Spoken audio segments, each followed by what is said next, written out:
Welcome to another episode of Inflection. I am Brian Berletic. Joining me, as always, is Angelo Giuliano. Hello, Angelo. How are you? Hi, Brian. All great. Great. Thank you. Okay, Angelo is still in Venezuela. We're going to eventually do an episode focused entirely on Venezuela. But this week, we're going to be talking about Tibet. We've been talking about all of these U.S.-backed separatist movements in China, Hong Kong, Taiwan, which I consider a U.S.-backed separatist movement in China, Xinjiang, the Uyghur extremists, and now we're going to talk about Tibet. And we're going to talk about Tibet because of this guy. I think everyone might be familiar with him. Enes Kanter. He's an NBA player, and he's been getting really political. And you could just go through his timeline. It's really politics. It's not really about his basketball. He's using his basketball career as a platform to push his political agenda. And so look at these shoes. Look at these shoes. There is the East Turkestan flag. This is a separatist flag used by armed terrorists. This is Tibet, which we're going to be talking about today. This is the Taiwan independence flag. This is the Hong Kong, like the rioters were flying this black version of the Hong Kong flag. And this, Angela, do you know what this is? Is this Mongolia, some separatist group in Mongolia, maybe? Yeah, it could be. They tried to do something with Mongolia to say, well, that the Chinese, they were eradicating the Mongolian language within China. But it didn't work because, it's just all BS, right? Yeah. And so look at this. I mean, they're hijacking. I mean, you go to a sports event. I'm not really into sports, but I understand the attraction. You go there to relax. You go there to have fun. And then when people are shoving politics in your face, it's kind of nasty. And this Free Tibet movement, as we're going to see, is not indigenous. It's not organic. It has been propped up by the US and the CIA specifically, and now the National Endowment for Democracy for decades. And I'm going to show you on the US State Department's official website where they admit to all of this. But as you can see, folks, I'm using Twitter, and I'm able to do that because a minor news thing. I'm back on Twitter for the time being. I don't know for how long, but if you want to follow me on Twitter, it's at Brian_Berletic. You could see it on the screen there. I'll probably put a link in maybe I'll just type it real quick. Angelo, what are your thoughts about this Tibet? Like, this Tibet thing has the Free Tibet movement has kind of quieted down for a while, and now it's back. Why do you think that is? Well, it's part of the strategy of alliance of anti-Chinese movements. It's what we call the Milti Alliance, and within that you have the Tibetan. Well, the Tibetan issue it's probably one of the earliest anti-Chinese movement, which was actually backed by the CIA. Early on in the late 50s, the CIA was already financing the Dalai Lama, and there's ample proofs there. And they were actually training armed groups in Nepal, in a very remote area in the mountains, and also in Colorado. So this is nothing new. It's been financed. It's been hijacked. And this a big question is what's the real position of the Dalai Lama? Is he a hostage or not? I mean, keeping in mind the latest news about the Pegasus spyware, they found out that the Dalai Lama is being spied by the Indian secret services. And you can ask yourself, well, is it because that they don't want the Dalai Lama to get too close to China? Because he's been trying to get closer to China, to have some discussions, and there are lots of entities that are going against this. Taiwanese, Indians, US, and you see it's always like those are pawns. When you see those actors, they actually the day that they start accepting money from the US, from the CIA, or from NED, well, they become hostage, and they cannot get out of this. There's no way out.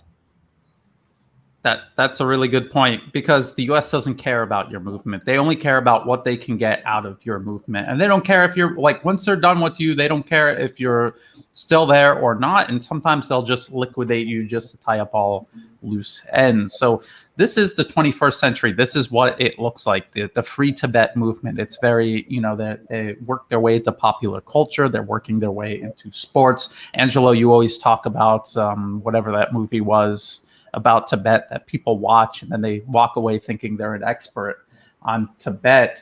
And I think we remember this not too long ago. This was at the torch lighting ceremony in Athens. And so you had these groups running around with the Tibet flag and saying Free Tibet and trying to disrupt the torch lighting ceremony, because the Olympics will be held in Beijing 2022. I think it's February, isn't it? And so this is what the movement looks like now, and this is how it's being used. It's being used by the US to disrupt the Olympics and to maybe as part of pushing more sanctions onto China. And we saw this right after this incident. They organized a press conference because this was all planned. None of this is organic.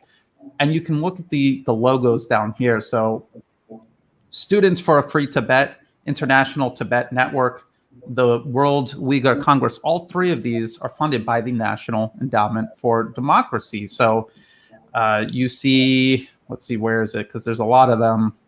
Here's the International Tibet Network, and here is Students for a Free Tibet. And then, of course, Xinjiang, East Turkestan, which is what the separatists call it, and which is what the U.S. government is calling it on this NED website, World Uyghur Congress. And if you go to these websites for these organizations, like Students for a Free Tibet, they talk specifically about independence. This is an independence movement, a separatist movement. And the World Uyghur Congress, you see they use the separatist flag, and they call it East Turkestan. We've pointed this out many, many times, that the U.S. is funding separatism inside of a sovereign state. This goes completely against the UN Charter. Angelo, do you know much about the UN Charter and the provisions about non-interference and why this is such a big deal? Yeah. Well, you have the latest case actually is Turkey. Remember, Turkey at some point because they condemned a Soros Foundation activist that was in prison because of the link to the coup in 2016. His name is Kavala, I think. And basically, because you have 10 countries from Europe and the US, they actually condemned this. Well, the Erdogan was like very direct. He said, well, you are persona non grata. I mean, this is like, it's extreme. And he mentioned clearly, well, this is, there's a UN convention, so you should not interfere in foreign countries' affairs. And the funny thing is that Turkey is a partner. He's a NATO partner, and expelling, wanting to expel diplomats like this. That's quite extreme, And it just goes to show you, if this is what the U.S. is doing to their supposed allies, what do you think they're doing to countries they openly say are their enemies, or at least their peer or near peer competitors? So the UN very specifically says you're not supposed to be interfering, and you're not supposed to be threatening the territorial integrity of another nation. And when you're funding separatist groups, that's exactly what you're doing. So the U.S. poses as being the underwriter for this rules-based international order, and yet they're not even in line with the UN Charter, the most basic document regarding international law. Now, we're talking about modern day, but what about Tibet, the Tibet movement? Angelo, you said it goes back to the 1950s, and you're right. That's how far back it goes. I want people to notice that this is state.gov. This is the official U.S. State Department website, and this is their Office of the Historian. I have a couple of documents here that I want to show people, and people who have watched our show have probably seen some of these. But this is dated 1965, and it's courses of action in Vietnam. So what does this have to do with Tibet? They're talking about how the U.S. strategy in Vietnam it only makes sense if it's in support of a long-run United States policy to contain communist China. So even back then in the 1960s, they were already calling it a long-term policy to encircle and contain China. And they also talk about the fronts that they're doing this on. So the Japan-Korea front, the India-Pakistan front, and the Southeast Asian front. We know that the Tibetan rebels were getting help from India. They were based in India. I think the Dalai Lama is still officially based in India, isn't he, Angelo? Yes, he's in Dharamsala. Dharamsala. It's a place. It's a convention center for Tibetans. So most of the Tibetan community living abroad lives in India, in Dharamsala. Yeah, and there's like 6 million, I think, Tibetans in China, and then there's like when they vote, it's like 83,000 people vote, and so they're trying to claim that this government in exile is representative of the people in Tibet. It just isn't.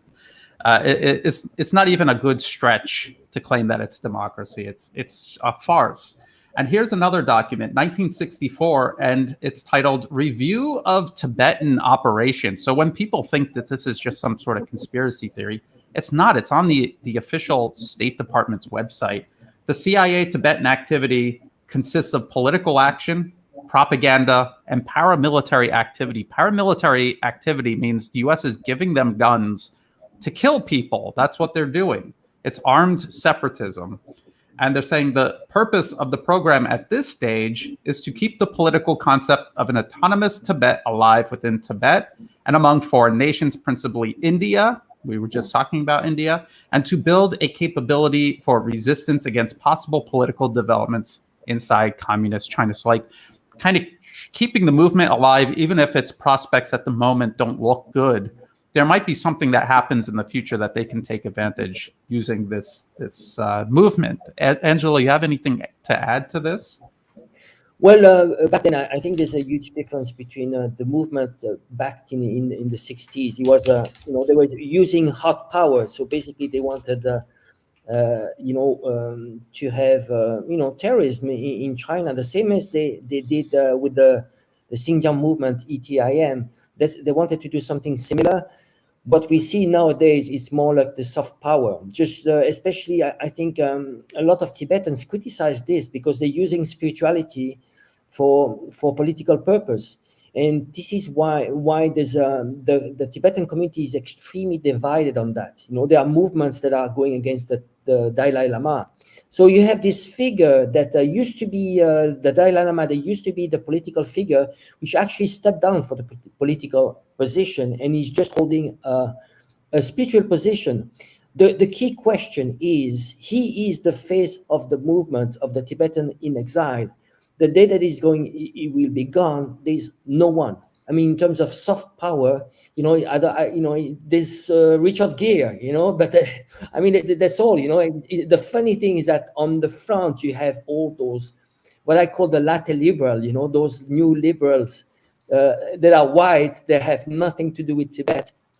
And the Tibetans are not politicized as the US State Department wished. It's not politicized.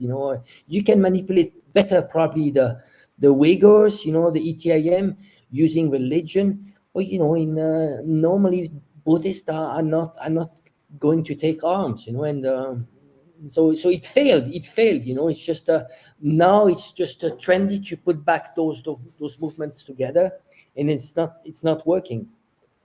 Yeah, and I think that's an important point to make also. This point about religion. A lot of people will erroneously say that, Islam is the problem. It's the root of extremism. And it's not true, because the U.S. will do this to every group that it finds. It'll try to find a way, no matter what your religion is. And even if you have no religion, they will find something to use as leverage.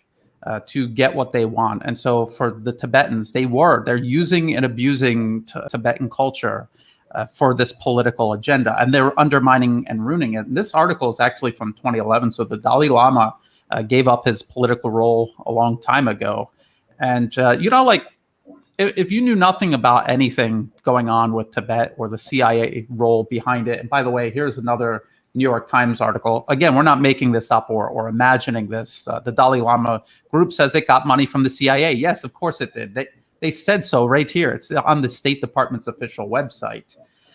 So when you just listen to the Dalai Lama, he has some good one-liners, like, about if you want world peace, you have to find inner peace. I think that's something everyone could agree to, and it's appealing, and people are disarmed by that, and they don't look into the background of all of this, and then they get kind of led down the garden path, so to speak. So here is another one. Here's another document from the Office of the Historian Status Report on the Tibetan operations. And again, they're talking about the paramilitary support. They talk about actually a couple of things. Mustang. Here's the Mustang Force. Angelo, can you tell us about the Mustang Force? You know anything about that?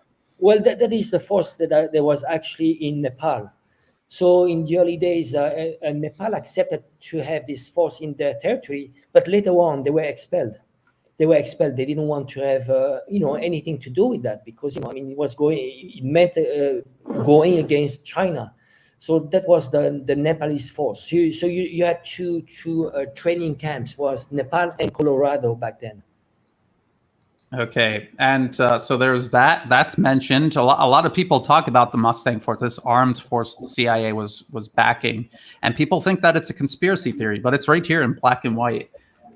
Leaders. Brian, I think it would be interesting just to remind people what was Tibet before the 50s. I mean, when the Dalai Lama was actually the leader of Tibet, he was in Tibet, and what was Tibet? It was a theocracy. It was it was the last system in the world that they had a serf system. The serf system is a system of slavery. So you had landowners. They had hundreds of thousands of serfs that were working on the land, but they had the right of life or death over their people. Life expectancy was really low. We are talking about 40 years old. There was literacy was zero. You had to be a monk to be literate. Women's rights. I mean, we are talking about a system that makes Saudi Arabia look like Disneyland compared to that. So you see people, I've been to Tibet 3 times, and really it's completely different from what you see, from what you see in Western media. People, they watch, I like to mention the movie 7 Years in Tibet, where you have Brad Pitt, and they idealized the Tibet under the Dalai Lama, but it was an oppressive regime. And I did read actually the autobiography of the Dalai Lama, and he said, well, of course things were not good. We wanted to change that, but this is easy to say when you lost power, right? And there's also his brother, the Dalai Lama's brother, wrote a book, and he actually says clearly that the biggest mistake of the Dalai Lama was to accept C.I.A.'s money. And I can imagine that. So I have a mixed feeling. I don't think he's the same guy that we want to depict, the Dalai Lama, but at the same time, I think he's a hostage. He's a hostage. He's been trying to get back together in terms of discussion with China, with the Chinese Communist Party, and he had always obstruction.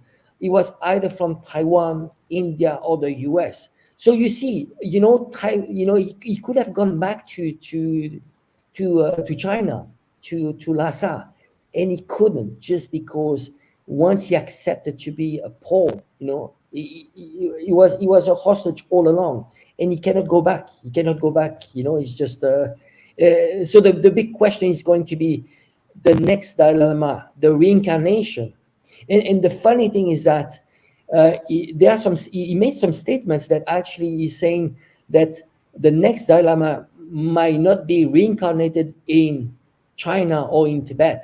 So I just wonder, is it going to be a white Dalai Lama? That's a big question, a white, that would be like the same, there was a movie about this, they made a movie about this, that actually it was a reincarnation in a Dalai Lama that was actually white, and guess where he was, they were interviewing him in California, but at the end he ended up to be Asian.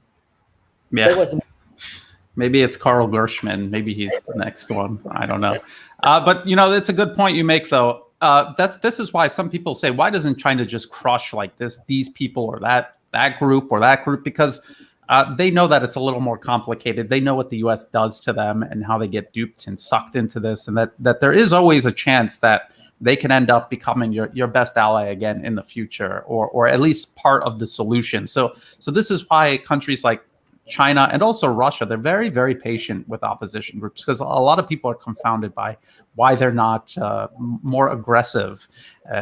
So there's always that to keep in mind. Now, keep in mind what Angelo just said about the state of things in Tibet, because at the end we're going to talk about where Tibet is now. But I want to get back to this U.S. State Department Office of the Historian document, and they're talking about the leadership and how back then the CIA was in charge of creating like the new young leaders for Tibet. And we remember these articles, right? Missionaries for Democracy, U.S. Aid for Global Pluralism. This is from the New York Times. This is 1986. They're talking about how the National Endowment for Democracy assumed the responsibilities of the CIA. And there's another article, Innocents Abroad, the New World of Spyless Coups. So these are coups that don't require CIA spies because the NED took over these responsibilities. So here they're talking about creating young leaders. And if you go to Tibet, you will see that there are empowering a new generation of Tibetan leaders. It's like almost verbatim the exact same programs the CIA was admittedly involved in back then. The NED has demonstratively taken over these responsibilities today. So it's the same thing going on. They just, the CIA kind of handed it off to the NED to make it look more palatable to the public. That's all that's all this is. Angelo, you have any thoughts on that, like about how the CIA had been handling all of this and how the NED essentially is doing the exact same thing? And then there's also these where the Dalai Lama is like literally hanging out in Washington, D.C. at the NED on multiple occasions. These were just the two that popped up in my search. No, it's just more subtle. The whole system of regime change is just more subtle. What the CIA, NED is doing, what the CIA was doing covertly, now the NED is doing openly. The only thing is that changing the word, and actually it sounds so nice, National Endowment for Democracy. Who would be for that? If a youngster or anyone, Joe the plumber, he sees that, he's like, oh well, that's for democracy. I have a case. Like I was just on Twitter just yesterday, and there was this lady. She's an artist, and she wrote, oh, there are camps, labor camps in Hong Kong, and they were killing people in camps in Hong Kong. And I saw that. Yeah, and she works for the NGO, which is the name is War Child. And you dig a little bit, and behind that there's USA and so on. And the thing is that when you see War Child, it's like, of course, I want to give money to that institution, because it's for children, and you realize what is behind this. It's very, very subtle. It's for regime change. So you have a multitude, and it's just all about marketing. When you appropriate yourself the name democracy, then you get the position, the best position. While in reality, when you look at facts, in many ways, in China, the Chinese system might be much more is probably more democratic than what you have in the US. And you said rightly. I like when you said that democracy very often is a system of control. It gives the illusion that, okay, I put the vote, I elect someone, and somehow I have a say. But the system is rigged, and basically you give up that responsibility. Oh, I voted, okay, and then somehow it makes me feel that I'm in a free society. But it's not like that. It's about the rule of the game, and then it's the whole ecosystem. Democracy is an ecosystem. If you have the media, especially now, imagine social media, how strong, how they can control the mind of people. The whole game is rigged. It's not. It's just an illusion. So you see, National Endowment for Democracy, it's regime change, and It is. they're destroying countries. Look at the reality. Look at what they've done in Ukraine. Look at what they've done in Syria, in Libya, on the name of democracy. And they push democracy, but as long as democracy goes in the way that the US wants. I give you an example. The Hamas won, but of course, we don't want the Hamas. In Iraq, they put democracy in Iraq. You know that the Congress in Iraq, the majority of the Congress voted for the expulsion of the US Army from Iraq. And the US Army said, oh, wait. No. Well, what do you want? What do you want? So it's either, and they don't care, when it comes to Saudi Arabia, there's no worse than the dictatorship of Saudi Arabia. Is there any program of National Endowment for Democracy in Saudi Arabia? I did check. There's none. It's always about regime change, and we are going to change, but as long as we have a puppet that is on our side, the same as they hijacked the democracy in Myanmar. It was just pouring millions and millions of dollars. You rig the system, and then at the end you got a puppet which is going to listen to what the US wants. What the US wants for Myanmar is going against China. Do not go into the Belt and Road Initiative. Everything that is actually going against the interest of the country. Yeah. And going for the interest of the capitalist, the neoliberal agenda. It's going to be about privatizing, the jewels of Myanmar. But never, if the government is about slightly socialist, just the resources of the country is going for all people. No, we don't want that, because the world order they want is about the elites, and they don't want socialism. The biggest threat. Look at Cuba and Venezuela. Why there is an embargo there? Because the biggest danger for the US is to have a socialist system close to the US that works and would make look the US really bad. When you have homeless people in the street, when you have it's the last country in the world that doesn't have healthcare for universal healthcare. And you cross from Florida, just a few miles away, you go to Cuba, and people have access to palliative care for against cancer. While if you have cancer in the US and you don't have health coverage, you just die. Yeah. For what? That's yeah. Well, no, it's good that you give this whole picture, because the NED does this absolutely everywhere. It's not just in regards to Tibet or Xinjiang, or just in regards to China. It's all of the countries around China, which we've talked about a lot, and even in Latin America, in the Caribbean. And if you go to the NED's website, because I've had people say this to me also, Brian, it's National Endowment for Democracy. What do you have against that? It's democracy. And as you say, Angelo, if you don't have sovereignty, you can't have democracy. If a foreign country is interfering in your political affairs, it's not a process of self-determination, it's foreign interference. And if you look at who these people are on the board of directors, these are people directly involved in crimes against humanity, war crimes. Elliot Abrams is literally a convicted criminal. He was overseeing death squads in Latin America. People like Scott Carpenter were part of the provisional government in Iraq after the invasion. This is all about regime change.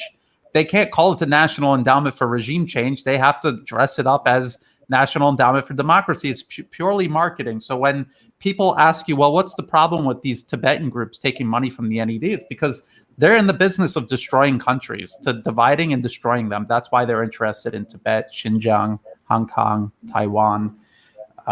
So there's that. That's important to point out. Now, let's see. We were talking about Tibet by itself. I want to show people how these are all connected. So, Angela, do you know that? Do you know who he is? Do you know any background information about him other than the fact that he is like the new leader of the Tibetan exiled group? Do you know anything else about him?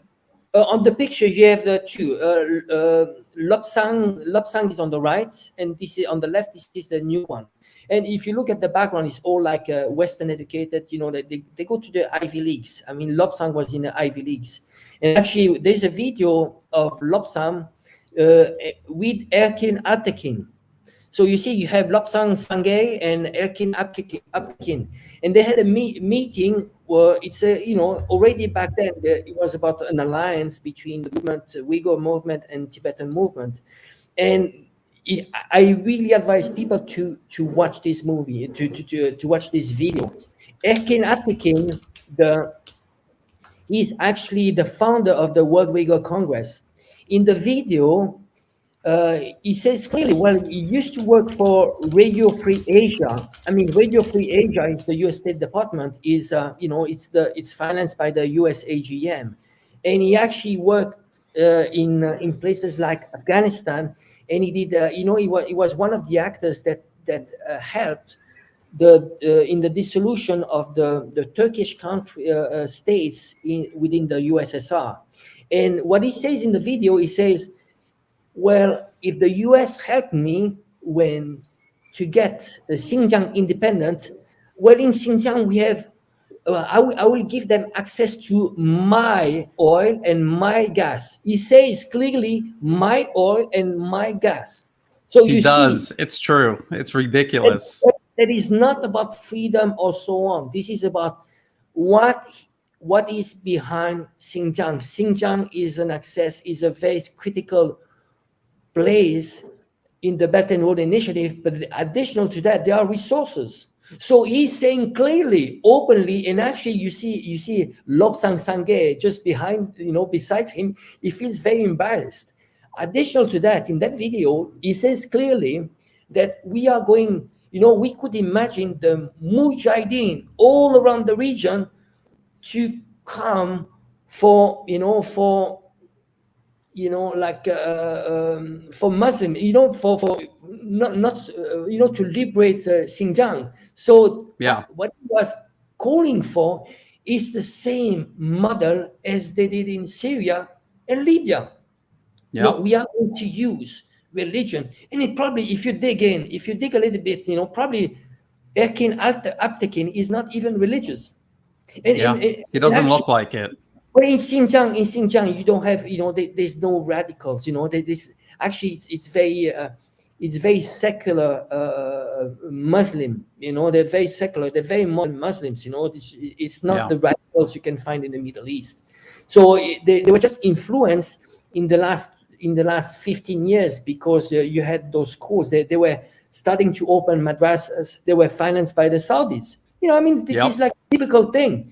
Radicalized, and actually ethnic, when you talk about cultural genocide, that's actually what they wanted to do. You had a secular Muslim country, very modern society, where in Xinjiang they used to produce alcohol. It was something like really normal, and now you have this funding from the Saudi. They come in and they say, well, now if you drink alcohol in the street, we might kill you, and forcing people just to go back to much more radical views, and that's the culture. That's a cultural genocide. It's the other way. And when AP went to Xinjiang and they saw that all of these, they say pious Muslims, which actually just means brainwashed fanatics who are not actual Muslims, all of that was gone, and they're claiming that was the cultural genocide. That was trying to uprooting the cultural genocide. That was trying to overwrite Uyghur culture. Now, I pointed this video out because I want to show people this is from 2015. And these groups have been working together. They're all literally based in Washington, D.C. This was actually in India, but these groups they all have like offices in Washington, D.C. They do all of their events together.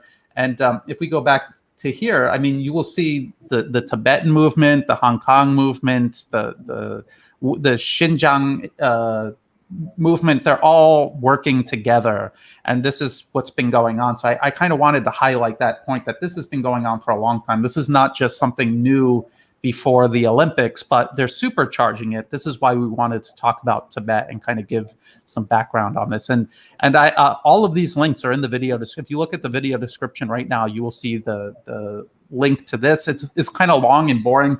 A trick you can use is like, oh wait, there's no transcript. Okay, so you can't use that trick, but it's kind of long and boring. But if you watch the whole thing, you will get a very clear picture of how they work and how they're not independent, how everything they do depends on the U.S. government. His career got started by working for Radio Free Asia, so a U.S. State Department funded media platform. So I wanted to point all of that out. Now, I think we have a little bit more time. We're going to get into what's going on in Tibet right now, because we talk about this all the time. Like in Taiwan, if Taiwan were to become an independent country right now, their country would collapse. There would be no country that came into being. It would collapse because its economy is being integrated with the mainland. It's part of China. Their economy is part of China's economy. And that integration gets closer and closer, no matter what the politicians in power right now say. The same with Hong Kong. It would be a total disaster. The same with Xinjiang. All of the development that we see going on in Xinjiang and the poverty alleviation, this would not be happening if it was an independent country. It would end up like Afghanistan. And what about Tibet? Angelo, you just talked about Tibet, what it used to be like, and you've been there. So why don't you tell us a couple of let me see if I can play this video without the sound. And while it's playing, this is the high-speed rail that they just finished, connecting Tibet, this very remote area, to the rest of the high-speed rail network. Angelo, why don't you tell us what you've seen in Tibet over the years? Well, it's massive, the investment from the central government into Tibet. You know, there are various regions, that have a relationship with the central government. Some regions, they pay more than what they receive. Tibet is just the extreme. It's all about subventions from the central government. They've been pouring so much money to develop this region.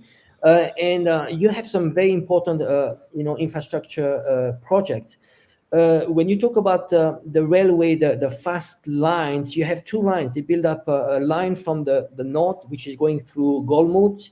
And now there's a line, it's an amazing line, which is going through Sichuan, from Sichuan all the way in the mountains, all the way to Lhasa.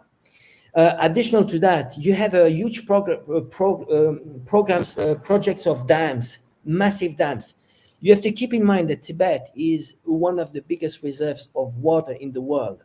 So the sources of most of the rivers in Asia, like Myanmar, India, Nepal, and so on, it all starts from Tibet. So from then on, they're actually building lots of dams there, and it's producing massive electricity. There's one dam, which is the Yalangtsampo Dam. It is going to be the largest in the world, even bigger than the Three Gorges Dam. And actually, it's going to produce the equivalence of the electricity that a country like England produces. So you see those, and it's all about building infrastructure and trying to develop this area. And also, China has a huge challenge. It's most of the population. We are talking about probably 90% of the population is on the east side, and they're trying to develop more the west side. So because there are resources there, and because it's part of the project of the Belt and Road Initiative, and it's going to help connecting the whole region. Yeah, and prosperity in Tibet is going to be, I think, this is just me thinking, years into the future. Prosperity in Tibet is going to be, I think, one of the things that's going to help tamp down this hostility that you see from certain segments in India, inside the government and inside the population. It's not everyone in India hating China or something like that, but there's definitely segments that are very irrationally anti-China, and they are definitely signed up and on board with the U.S. project against China, and it does not benefit India in any way. And I think if there was prosperity there in Tibet and also Xinjiang, I think it would be an incentive for people to get past that and start cooperating. Because could you imagine China and India working together on all of these things? What a powerhouse that would be economically, in terms of technology and just human progress in general. And think about historically, India and China have had this cultural influence all over the rest of Asia. So, Angelo, is there something you wanted to also add? Well, I think India has a special position here. I think it's a sensitive. It's very sensitive for India. It's not taking. It's trying to have a neutral. Slightly more pro US. But in reality, I think we need to look at facts. There are some partnerships. India is part of the SEO. This Eurasia unity, the Shanghai Cooperation. And it's part of that. And you see, all those countries, they could be at peace. I give you an example, Afghanistan.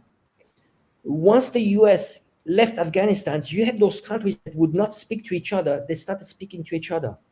You see, it's because they had one master in the region that was taking side, and he was putting fire between those countries. Now you have those countries talking to each other, and you see the Shanghai Cooperation. You have countries like India, Pakistan, and China in this cooperation, and you see this is the problem. If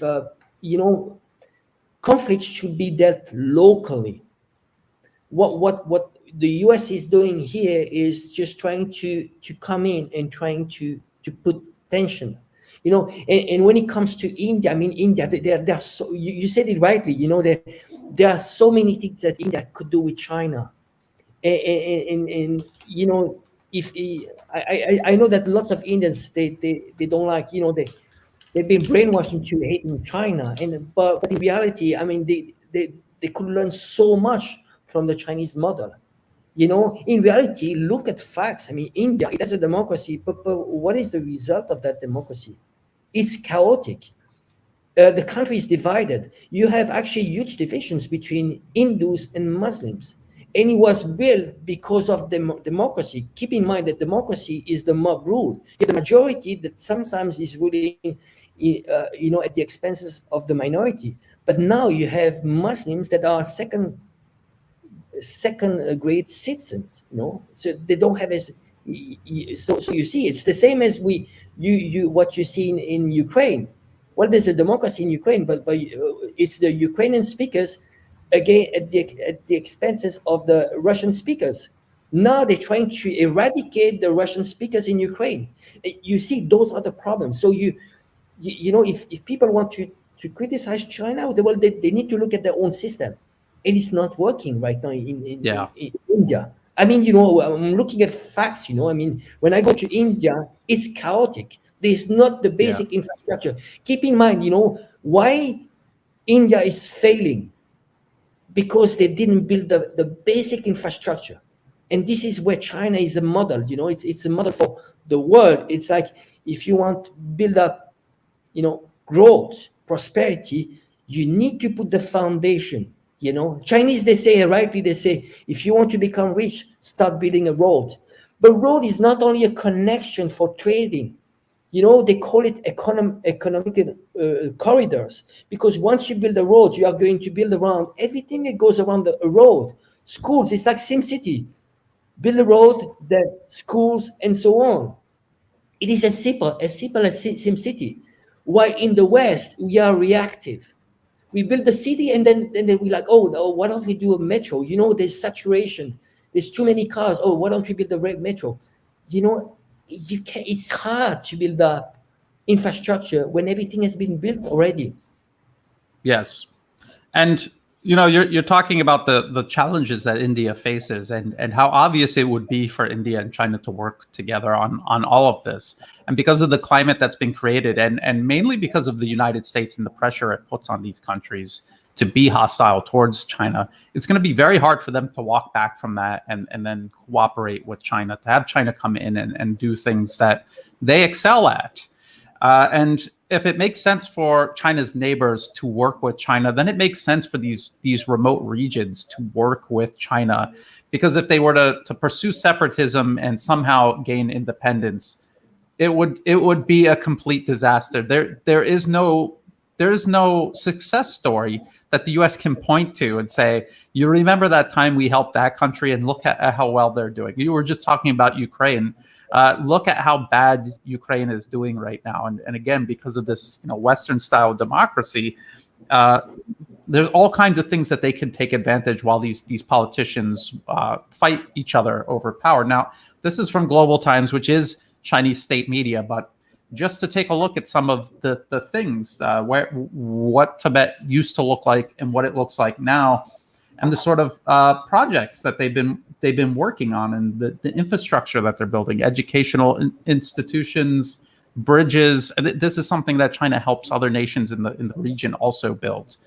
Bridges are very important. People take them for granted. If you live in a country that has really good bridges, you take it for granted what you would have to do if you didn't have those bridges. This is what China does. And the terrain, I don't know if people were paying attention when I showed that CNN clip, but the terrain that they have to build in Tibet is rugged. It is not easy. It's some of the most difficult terrain to build in. And they're doing this for Tibet. Now, what has the United States offered Tibet in exchange for turning on Beijing? And the answer is nothing. They just, that's empty promise of intangible principles like democracy that doesn't even work or function the way it's supposed to in the United States. So all of these things are important to keep in mind. We're at 45 minutes, Angelo. We're starting to get really good at this. We can open the floor for questions. So if you have a question, just a big capital Q or the word question in caps and ask a question. It could be about Tibet. It could be about China. It could be about anything. I mean, it should probably be about what we just got done talking about. But if we don't get any questions on that, we'll answer some other questions. So I just want to add up something. When I was in Tibet 25 years ago, the first time, it was extremely poor. Even in terms of infrastructure, there was a road between the airport to Lhasa, and the road was a dirt road. We're talking about dirt road, and it was very bumpy, and actually, and it was not always open. I mean, sometimes you had landfalls, you had lots of dirt, on the road, and that was actually for the rest of China. I mean, especially like remote areas like in Yunnan province, there was no train. You had to take buses, sleeping buses, and so back then in Tibet, you had a large proportion of people that were nomads. I mean, nomads, we are talking about people all year long that live in tents, extremely difficult conditions. Now you have all Tibetans that have the choice to have a house, and they can put their kids to school. But 25 years ago, it was extremely poor. So when we're talking about the preservation of Tibetan culture, you have, of course, lots of hands that are actually in the main cities. There are three main cities. There's Lhasa, Shigatse, Regatse. Those are the three main cities. But outside that, it's extremely well preserved, Tibetan culture. And actually, even foreigners, there's lots of areas you cannot go. They don't want to have this Tibet turning into Disneyland. It's extremely well preserved.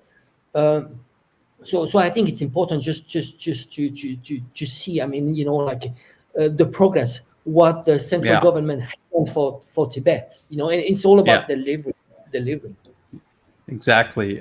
So we've got some questions. One is there a separatist movement inside of Tibet? If so, how much support is there for it? Now, you never hear anything about that, and most of the evidence suggests that it's in Washington, D.C., it's in India, it's these exiled groups, and even these exiled groups, their influence has been waning over the years. I mean, the height of it was like when I was a little kid, I remember hearing about Tibet all the time, and now you really don't hear about it, and it's only been kind of dusted off by people like Enos Cantor and this, but this is just PR. This is just to throw everything that they have because Beijing's having the Olympics in 2022. So even small things, they're just going to throw everything that they've got. Angelo, do you have any information about a separatist movement inside of Tibet right now? I think probably not much.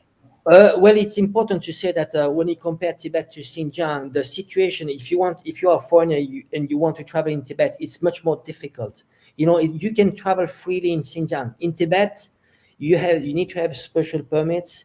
You need to have a guide. It's very difficult, you know. And I mean, in the last 25 years, the rules have been changing, you know, very often. But it's difficult, and I think the situation is more tense, you know. Because they had clashes. I mean, problems, you know, there are some problems, you know, and so I think there are tensions, but there's no more war. There's no more guerrilla like they used to have, like in the 70s. Okay. Yeah. So I think I would agree with that. I've heard about these. So I've never been there, but I've heard of exactly what you're talking about from other people that have traveled there. So they're on guard. You know, China's on guard. It's a big country. There's a lot of people. It's the most populous country on earth. So you know, you have to be careful with all these things. Now, people are talking about what happens when the Dalai Lama dies. I mean, this was like a once in a lifetime opportunity for the U.S. having built up this character, who in a lot of ways does not exist. It's a fictional character that is represented by this actual man, and for them to create another character that is that popular and that influential, I think is nearly impossible. So I think once he passes away, and you can even see how his influence has diminished, his role politically has diminished, and how the movement itself has diminished. So imagine after he passes away, what will happen, which is, again, like you say, Angelo, it's kind of sad if he really did kind of get suckered into this. And then as he got older, he was realizing it was a mistake. You can't go back and change. So be careful when you're selling your country out basically to other people and believing these lies that they're going to help you and build you up. Just keep in mind stories like this. Like the Dalai Lama or Aung San Suu Kyi, how they actually really don't care about you, and they'll turn on you on a dime the moment it suits them. Angelo, you have any thoughts on succession after the Dalai Lama passes away? I mean, very important. You just mentioned Aung San Suu Kyi. I mean, what Aung San Suu Kyi and the Dalai Lama have in common is that they have the Nobel Peace Prize.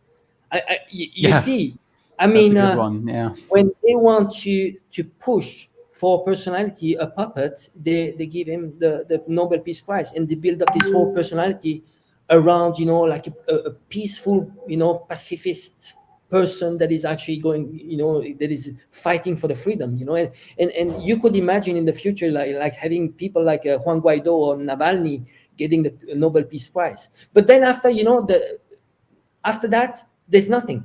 It's the same as Aung San Suu Kyi. I mean, once Aung San Suu Kyi is gone, there's nothing. You know, they build up this old aura, personality, you know, but after that, there's nothing. There's no one with even the illusion of charisma that people like Aung San Suu Kyi and the Dalai Lama have, because nowadays that really, like, that kind of thing doesn't really work. People have a very short attention span. Now somebody's talking about the Olympics, which I think is really important, because that's why we're talking about this in the first place, is because they're stirring all of this up. So you have the Uyghur Tribunal. They're going to make their final ruling in December, and which is perfect timing to ruin the Olympics. And we've got all of these, again, let's just take a look. This guy is just 24/7 doing this right now, and he's involved with all these groups. This is all they're going to do from now until February next year. And so I really don't know if there's going to be an attempted boycott of the Olympics. I don't know. I mean, the U.S. would love to do that. They would love to boycott the Olympics. They're going to try to ruin it, because think about it. And then, Angelo, I want to hear your take on this.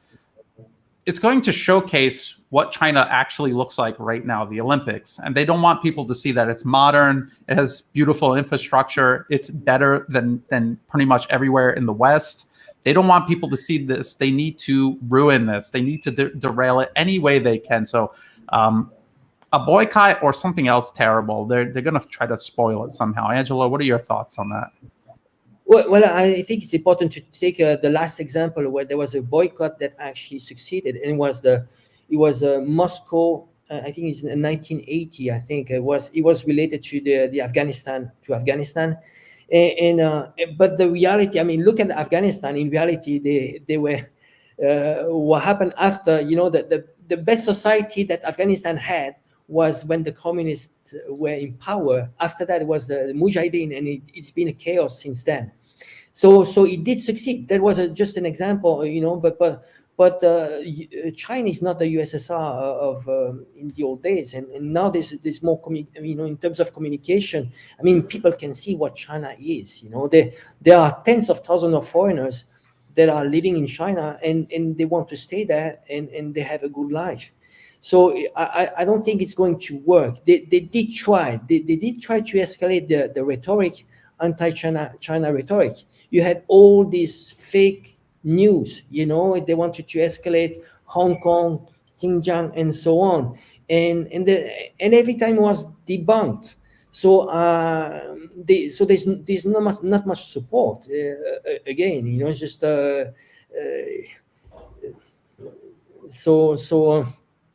yeah. So it's not what when you look at Ernst Cantor. I mean, it's typical. Look at his background. Why is he doing that? Ernst Cantor is supposed to face justice in Turkey. Interpol. They're working on an extradition, and probably the US is going to block the extradition. So I think this is my take, that Ernst Cantor is doing that because the alternative, if he doesn't do that, he will be extradited to Turkey on terrorist charges because he's behind the coup in 2016 coup, and he is actually one of the followers of the Fethullah Gulen movement, which is, by the way, financed by the US State Department. And he lives in the U.S. too. He lives in the U.S. Exactly. And so he was a Swiss-born and then Turkish, and basically what the U.S. is doing is Ernst Cantor a passport, U.S. passport, and they're not going to extradite him to Turkey. So you see, this is another hostage. It's like, okay, well, you know what? You're not going to face justice in Turkey. You stay in the U.S., but then you have to do that. You have to do. Even though he cannot put Xinjiang on a map, he cannot put Tibet on a map, but then he's going to fight. Wear these shoes. Exactly. Wear these shoes. Or you're going to be wearing shackles. Another hostage, right? Right, Angelo? Well, at least if he was to do his homework, I mean, really, do his homework.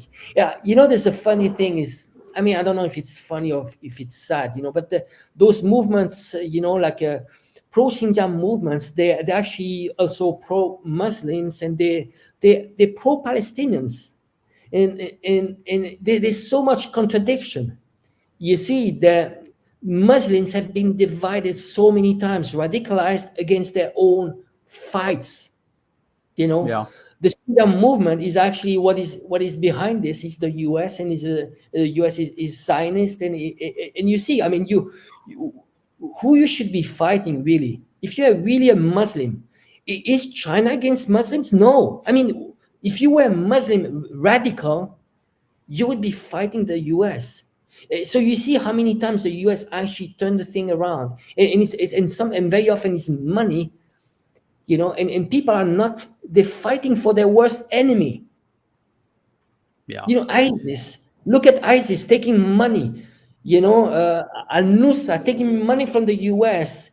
and so they're financing, giving the weapons, and then randomly they're getting bombed back. Because the U.S. needed a reason, an excuse to go to Syria, because it's under the war on terror. Otherwise, when you go to war if the U.S. goes to war, it needs to have a mandate from the Congress. And what the U.S. is doing since 9/11 is going to illegal wars, because it's taking the excuse why it's war on terror, but in reality they are all illegal wars. Because in the Constitution it says clearly, if there's a declaration of war, you need the approval of the Congress. Yeah. And, another thing to go back to China and why they're stirring up all of this trouble now regarding the Olympics. We keep hearing from the U.S. that China is some sort of threat to the the entire world, to peace and stability around the globe, to the international order. But here is this international sporting event, and who's ruining it? Who's trying to ruin it? China? No, it's the United States. And I showed you how these groups protesting are literally funded by the US government. They are out there doing this with US government money. It is the US trying to ruin an international sporting event. Does any other country do this, like when it's being hosted in the US? No, nobody does. Nobody interferes like this. This is just what the US does. So it's just, again, this hypocrisy of China's bad, China endangers the world. By the way, we're going to ruin the Olympics for China. It's just in your face, hidden in plain sight, who the real problem is. Now, I guess one last question, and then we'll wrap up because we're at the 1 hour mark. Someone said, what is the UN's role in all of this? The UN is like a medium. You know, it's not like an independent player here. It is a medium. Whoever has the most influence is going to get to use the UN whichever way it wants. And for the longest time, it's been the US able to do this, more or less. More recently, you're starting to see it become more neutral because China has more influence. There's a better balance of power. So what the UN is going to end up being is a game board. The US is going to try to, get Taiwan included. They're going to try to bring all of these issues to the UN. And if they're successful in doing that, it's going to add more pressure onto China. And vice versa, if China is able to block it there, it gives them more credibility. So it really is just kind of a way to take the temperature of geopolitics. It's not really an independent player at all. Angelo, you have any thoughts on that, or any closing thoughts? No, same as you. Just adding one thing about the Olympics. Well, the Olympics is a symbol. There's lots of good things that happens from the Olympics. We've seen it. Remember when the DPRK actually, you had contacts between the DPR, North Koreans and South Koreans. They were actually the défilé. They did it together. And those, the same as the China and the US, they met together for a ping pong game in the 70s, just before when Nixon was actually meeting with Mao. So you see, sometimes through sports, those sport events are actually, they can become peace diplomacy, and it's actually a good way for the world to discover China, because through that, China is it's a PR activity. They do it. It's not for making money. The Olympics, it's about PR activity. So when people can see through the Olympics, they can see what China is, and they realize, oh, you know what? Shanghai is an amazing city. I mean, Beijing. How interesting is that? I mean, this is not the China. The Western media is trying to sell me. When you see, I mean, every time you see pictures, movies about China, like documentaries, they're going to take like the worst of China. They're going to, oh, well, let's find some pollution. Or, in the worst case, if the documentary is not nice, it's like blue sky, we are going to make it gray. We are going to Photoshop this. They literally did that. Yeah, they literally did that. It makes the whole world, show the world what China is, and they don't want that. They want to show the world that China is an oppressive country that is bad against human rights. But and it's an embarrassment when you see that it's actually completely the opposite. They're accusing China of what they're doing themselves to their own people, because you see in China there's no homeless, but they are in the US. Those are, I'm talking about facts here. Yeah, so that's a very good point to bring up. That's kind of why we're talking about Tibet specifically, because other than that, it really is kind of a dying movement, this Free Tibet movement.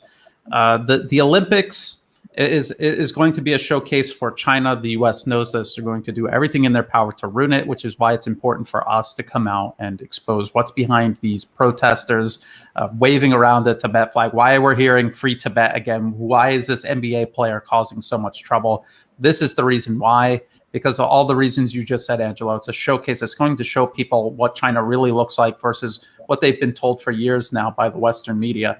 And when you said they Photoshop pictures, the BBC literally got caught photoshopping trees to make them look gray instead of great. And Jason Lightfoot is a YouTuber who shows life in the city he lives in China with his family. And they literally took an image, a screenshot, and they photoshopped the trees to look gray. This is what they do, literally what they do, BBC and the rest of the Western media. So we're here to take the filter off, really, and show people what's going on. Thank you, Angelo, as always, for your expertise. You're indispensable. I really appreciate the knowledge you bring. I'm sure our audience has learned something. I have each and every time. I want to thank everyone who showed up for this live. If you're watching this afterwards, please like and share it. Think about subscribing. It helps the channel grow. It's free to do. In the video description are all of the links we just went over. There's also ways you can follow Angelo on social media in the video description below. Please follow him on Twitter if you're on Twitter. And until next week, bye for now.